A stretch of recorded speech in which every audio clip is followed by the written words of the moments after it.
എടാ ഈ റെസൊല്യൂഷൻ അടുത്ത വർഷം എടുത്താൽ പോരെടാ. No way. കഴിഞ്ഞ 25 കൊല്ലം ജീവിച്ച പോലെയല്ല ഇനി അങ്ങോട്ട്. എനിക്ക് ഓടാൻ വയ്യ. ഒരെണ്ണേ കമോൺ, നമുക്ക് ബോഡി ഫിറ്റ് ആക്കണ്ടേ? അതിന് ജിമ്മിൽ പോകുന്നുണ്ടല്ലോ നാളെ. പറഞ്ഞേ, നമുക്ക് ലൈഫിൽ ഏറ്റവും വിലപ്പെട്ട എന്തോ? പെണ്ണ്. ഓ, ഫുഡ്. എടാ ഹെൽത്ത്. നമ്മൾ അതിനു വേണ്ടി അല്ലാടെ ഈ വാമപ്പൊക്കെ ചെയ്യുന്നേ. നിന്റെ റെസൊല്യൂഷൻ എന്തോ അടുത്ത വർഷം? ഈ വർഷം ഒരു പെണ്ണ് സെറ്റ് ചെയ്യണം. പെണ്ണ എനിക്ക് ഇത് മാത്രമേ ഉള്ളൂ. ഓ, ഇയാൾക്ക് പെണ്ണ് വേണ്ടാഞ്ഞ വരും കണ്ട ആപ്പിലെല്ലാം കയറി ഒലിപ്പിക്കുന്നത്. അതാണോ ടോപ്പിക്ക്? ഒരു കാര്യം, നീ രാത്രിയിലെ പരിപാടി പറഞ്ഞു. ഈ വർഷം എന്തായാലും ചെലവ് കുറച്ച് മതി. കഴിഞ്ഞ വർഷം കുറെ കൊണ്ട് കാശ് കളഞ്ഞു. ഈ വർഷം ആളൊന്നക്ക് 5 പൊറോട്ട, ഒരു 3 ബാർബിക്യൂ പീസ്, മയോണൈസ്, പിന്നെ ഈ കുടിക്കാൻ പെപ്സി, കൊക്കക്കോള, അങ്ങനെ എന്തെങ്കിലും ഐറ്റംസ്. അത് ഒരുപാട് കുറഞ്ഞു പോയില്ലേ? നമുക്കൊരു കാര്യം ചെയ്യാം, ആ ഷെഫ് പിള്ളേയും കൂടെ വിളിക്കാം. പുള്ളിയാകുമ്പോൾ നമുക്ക് കുറഞ്ഞ ബജറ്റിലൊക്കെ സെറ്റ് ചെയ്ത് തരും. പക്ഷെ പുള്ളി ന്യൂ ഇയർ ബിസി ആയിരിക്കത്തില്ലേ? വാ ഓട.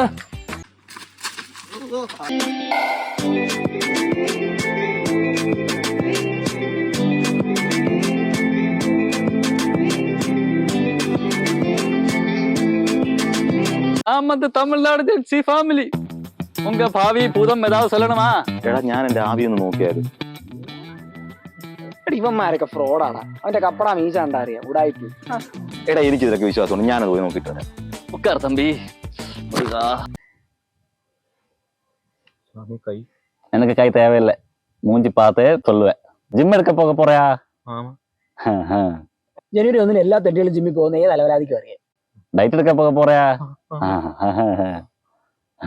சாமி என்கிட்ட 2025 எப்படி இருக்கும்? 2024 நிறைய பிரச்சனை இருந்து. ஆமா சாமி. ஆனா 2025 அப்படிதான் இருக்கு. உங்களுக்கு நிறைய கழிவு இருக்கு. ഇങ്ങനെ എങ്ങനെ അറിഞ്ഞു? തമിഴ്നാട്ടിൽ ലീക്കായി കാണും. ഭാഗ്യം இருக்கு, ടാലന്റ് இருக்கு. ஆனா ശനി மட்டும் വിട്ടു പോകാതെ. ശനി വിട്ടുപോകാൻ ഞാൻ എന്ത് ചെയ്യും സാമി? ഒന്നും ചെയ്യണ്ട, നീ എന്നെ ചെയ്താലും അതൊന്നെ വിട്ടു പോകാതെ. അളിയൻ ഒരു കുപ്പി എടുത്ത് വെച്ചേക്കുന്നു, രാത്രി മേടിച്ചാലോ? നീ ഒന്നും ചെയ്യണ്ട.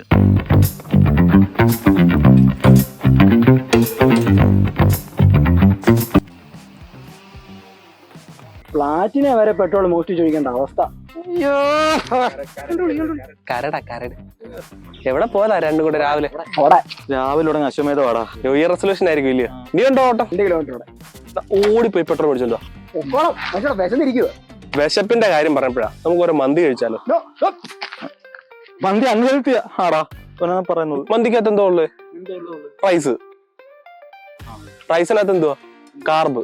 പിന്നെന്തോ ഉള്ളേ? വെജിറ്റബിൾ. ഫൈബർ ആണോ? വെജിറ്റബിൾ ഒക്കെ നല്ല റബ്ബറാടാ. മയോണൈസിനകത്ത് എന്തോ ഉള്ളേ? മുട്ട. ഒരു മുട്ടക്കകത്തിൽ 5 ഗ്രാം പ്രോട്ടീൻ.